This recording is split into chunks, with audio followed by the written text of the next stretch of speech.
आशीष जी। राधे राधे।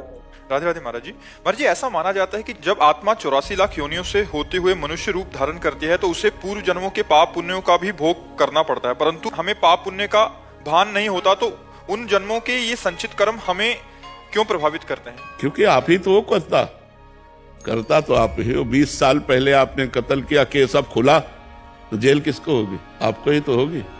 भले 20 साल हो गए तो आप ही तो हर बार थोड़ी मनुष्य बने, लाखों बार करोड़ों बार मनुष्य बन चुके हैं और उनका किया हुआ कर्म आपको जमा है, आपको भोगना पड़ेगा। क्योंकि आप ही तो है ना। हमारे लिए नया जन्म है, लेकिन भगवान के लिए तो पता है ना कि ये वही आत्मा है जिसने अमुक पाप किया था, तो इस शरीर में आपको भोगना पड़ेगा। वर्दी भले बदल जाए लेकिन जो करता है वो थोड़ी बदलता है। जैसे आप मान लो अभी पैंट शर्ट में कत्ल करो, आप धोती कुर्ता पहन लो तो सजा भी आपकी होगी ना। तो ऐसे 84 लाख योनियां आत्मा की पोशाक है। कभी सुअर बना, कभी कुत्ता बना, कभी गधा बना, कभी देवता बना, कभी मनुष्य बना, लेकिन बनने वाला तो वही है। ये पोशाकें पहनने से बनने वाला नहीं बदलता है, इसीलिए उसको भोगना पड़ता है, उसी आत्मा को भोगना पड़ता है जो अज्ञान जनित कर्म करके, पाप कर्म करके अब हम मनुष्यों नहीं बने। अब हम अपने को बचा सकते हैं, जाने का टाइम है। यदि हम भगवान की शरण में होकर के नाम जप करने लगे, संत सत्संग करें, शास्त्रों का स्वाध्याय करें, तो अपने पापों को भस्म करके हम भगवत प्राप्ति कर सकते हैं।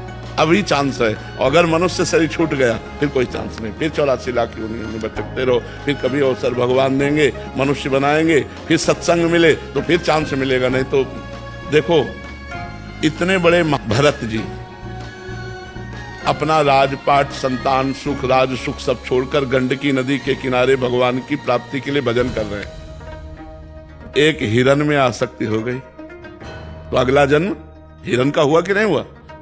सोचो आप, कितना सूक्ष्म निर्णय है कि एक हिरन के बच्चे में लगाव लग गया तो हिरन बनना पड़ा। और अपने लोगों की दुर्दशा क्या होगी जो सैकड़ों जगह फंसे। सोचो, अपने लोगों के एक हिरन के बच्चे में फंस गए। यहाँ तो ये हिरन के बच्चे क्या, यहाँ तो फंसे ही फंसे। छोटे छोटे विषय, छोटे छोटे नशा, छोटी छोटी बातें तो बहुत हैं, बड़ी बड़ी बातें हमारे जीवन में फंसी हुई। हम पुत्र के आसक्ति, पत्नी की आसक्ति, पति की आसक्ति, परिवार की आसक्ति, और सब छोड़ जाते तो शरीर की आसक्ति। ये भी दुर्गति है, ये भी दुर्गति का कारण है। जब किसी से प्यार ना रहे, केवल भगवान से, तो मुक्त हो गया। यही अवसर है, भजन कर लो।